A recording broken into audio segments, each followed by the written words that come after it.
পড়েছে এইবার। তবে না না না না না না, ওই বিটেশ চ্যাটার্জি, গোপাল দাস মালিয়া তার বউ কমলিকা সালা আমাকে একদম চিনতে পারেনি।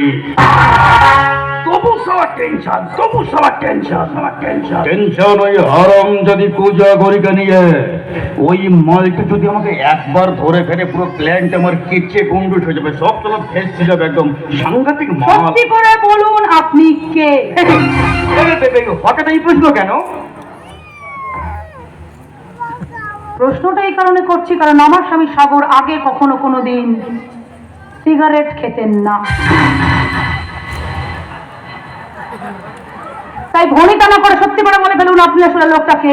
খোঁজা করি খোঁজা করি মানে তুমি তো জানো আমি সত্যি আগে সিগারেট খেতাম না তো, তুমি জানো তো এটা? বলো বলো, তুমি জানো তো?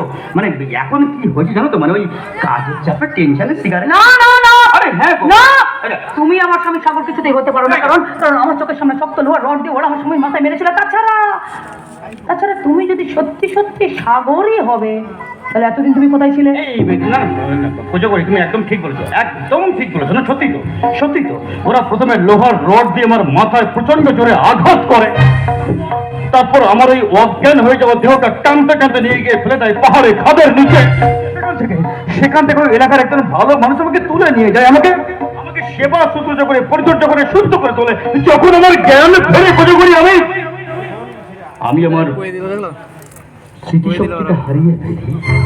তারপর ওনারই পরিচর্যায় আমি সুস্থ হয়ে উঠি, ধীরে সবকিছু মনে পড়ে যায়। এই তো আবার কি সাগর, সাগর, তুমি তুমি সত্যি আমার সাগর, সাগর ঈশ্বর, ঈশ্বর তুমি আছো, ঈশ্বর তুমি আছো।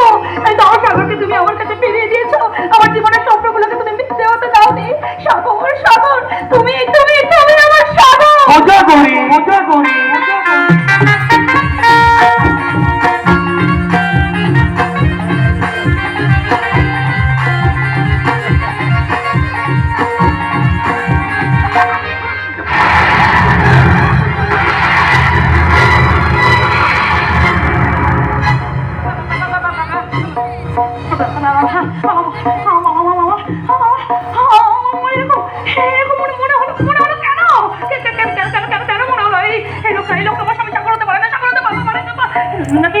এতদিন পরে ফিরে আমি এত সবকিছু ভুলিয়ে গেছি কেন? সবকিছু ভুলিয়ে যাচ্ছি কেন? আমি কিছু বুঝতে পারছি না। মজা করি কি ভাবছো ওখানে? একা কিছু ভাবছো ওখানে? তাই বললাম তুমি গল্প করো, তুমি কি হয়েছে বলো বলো, একা কিছু ভাবছো? না না না মানে কি হয়েছে জানো? মানে তুমি এই যে এতদিন পরে ফিরে এসছো না, আমার না সবকিছু একেবারে আনন্দে খুব গুলিয়ে যাচ্ছে আর কি। এই মানে আমি কি বলছি শোনো না, মানে আমি বলছি যদি তুমি কিছু না মনে করো, মনে না করবে কেন, আমাদেরই তো কথা। যাই হোক বলছি, আমরা কি আমাদের শীত পুরোনো কথাগুলো একবার মনে করতে পারি না? সন্দেহ করছো না? এই তুই সন্দেহ করছো তো? তোমার চোখ মুখ বলে তুমি সন্দেহ করছো? তুমি বলে সন্দেহ করছো?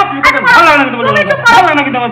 আরে বাবা, আমি কি তোমাকে কখনো কোনোদিনও সন্দেহ করতে পারি?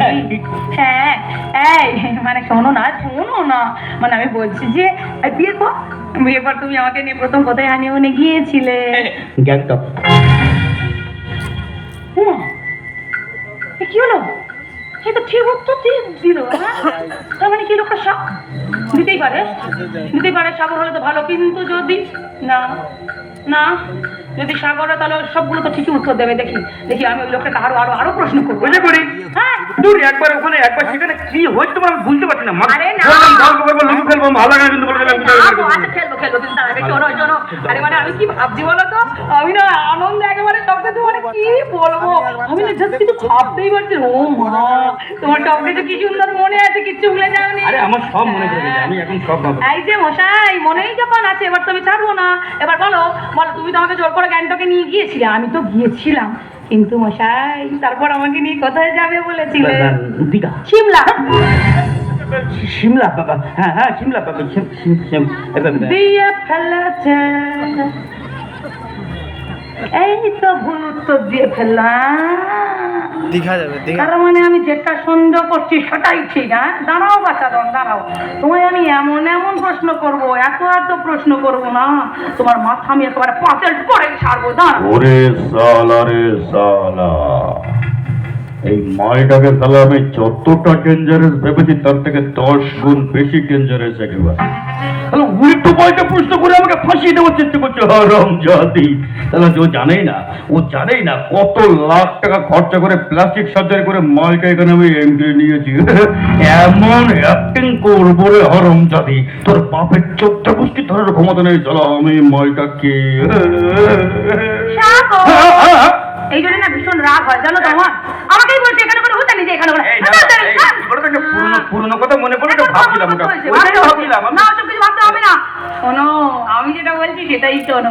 এই যে মশাই, বিয়ের পর মানে প্রথম রাতে, মানে আমাদের ফুলসজ্জার রাতে তুমি আমাকে কি বলে ডেকেছিলে? কে আমি? হ্যাঁ। আমাকে শোনো বলে বউ। নিজের বউকে বউ বলে কাকবো না, অন্য কিছু বলে কাকবো নাকি? কি বলে ভালো লাগে না, তখন তো একই মারেছি।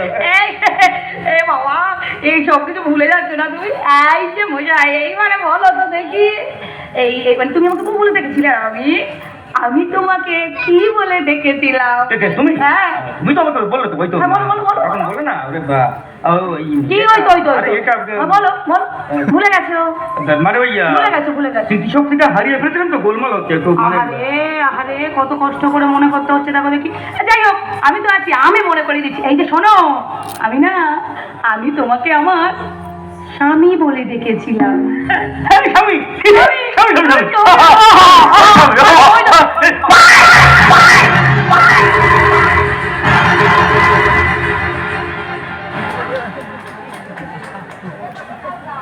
স্বামী?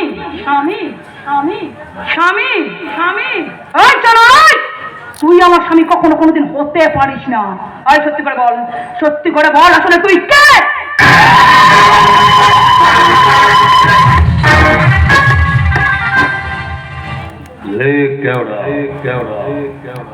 এত কষ্ট করে কাঠ খড় পুড়িয়ে এখানে আমি ঢুকলাম আর তুমি আমাকে ধরে ফেললে কোজা করে।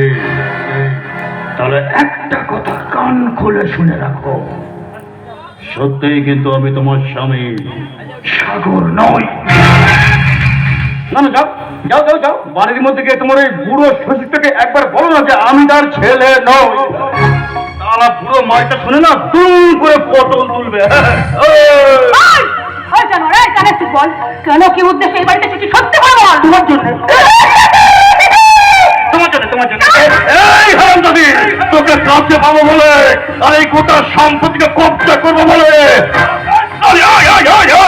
তোর রূপে বুঝি টের পাই না আজকে খালি।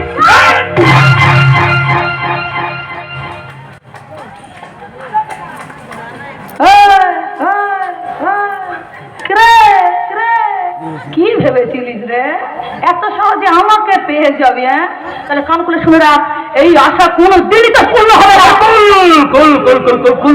কুল সালি কুল, একদম cool. Just chill baby, just chill. কোজা করে নিজেদের মধ্যে বেকার লাফড়া করে লাভ নেই, ঠিক আছে? তুমি আমাকে 10 কোটি দিয়ে দেবে, খেল খতম, পয়সা হজম। বেশ, তোর কথা মতো আমি তোকে 10 কোটি টাকা দিয়ে দেবো, কিন্তু শর্ত একটাই, দিনের বেলা সকলের সামনে তুই আর আমি স্বামী স্ত্রীর অভিনয় করলেও রাতে তুই শুবি ওই পাশের ঘরে। ওকে, নো প্রবলেম। কান খুলে একটা কথা পরিষ্কার করে শুনে রাখ, কোনোদিন কোনো রকম ভাবে তুই যদি বাবার কোনো ক্ষতি করার চেষ্টা করিস না, এই কোজাগরির তোকে খুন করতে গিয়ে হাতরা এতটুকু কাঁপবে না রে জামার। এ হারামজাদি মুখে একটু গরম দেখায়, ঠিক আছে ভালো, কিন্তু সালা মালটাকে দেখলে আমার ভেতরে ছ্যাক করে কেমন মোচড় দিয়ে ওঠে একদম। সালা কি মাল মারি, একদম গায়ের কালারটা দেখুন না, গায়ের কালারটা দেখুন। সালা যেন ভগবান তেলে টেনে করে একেবারে হড়হড় করে রূপ পুরো ঢেলে দিয়েছে মেয়েটার উপরে। যেমন গায়ের কালার তেমন ফিগার মারি। সালা মালটাকে দেখলেই আমার মনে হয় পাক্কা কাশ্মীরি আপেল। এক হাতে বিয়ারের গ্লাউস আর অন্য হাতে কাশ্মীরি আপেল। ঢক ঢক ঢক ঢক করে বিয়ারটা গালে ঢেলে দাও আর কুচকুচ কুচকুচ করে আপেলটা কামড়ে কামড়ে খেয়ে নাও, হেভি মজা, একদম জ্বালা।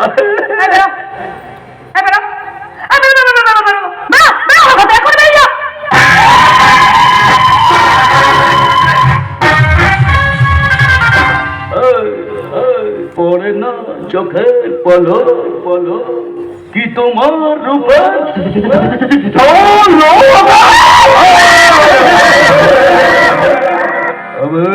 পূজা করে দেবে। আমি তোমার শ্বশুরের ঘরে ঢুকতে যাচ্ছি, ঠিক আছে? ওই দশকের গেমটা যদি ঘুরে যায় ম্যাডাম, ওই পুরো মালটাকে একদম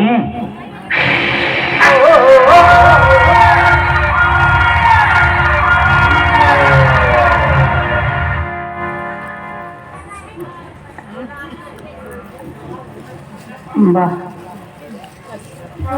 বাহ বাহ বাহ বাহ বাহ বাহ বাহ, কি চমৎকার খেলা তোমার। হ্যাঁ? আচ্ছা আচ্ছা, তোমার এই ভাঙা গড়ার খেলায় তুমি বারবার আমার জীবনটাকে কেন এরকম ভেঙে তছনছ করে দাও গো? বলো না, কেন কেন করো এরকম আমার সঙ্গে তুমি বারবার? বলো কেন কেন? জবাব দাও।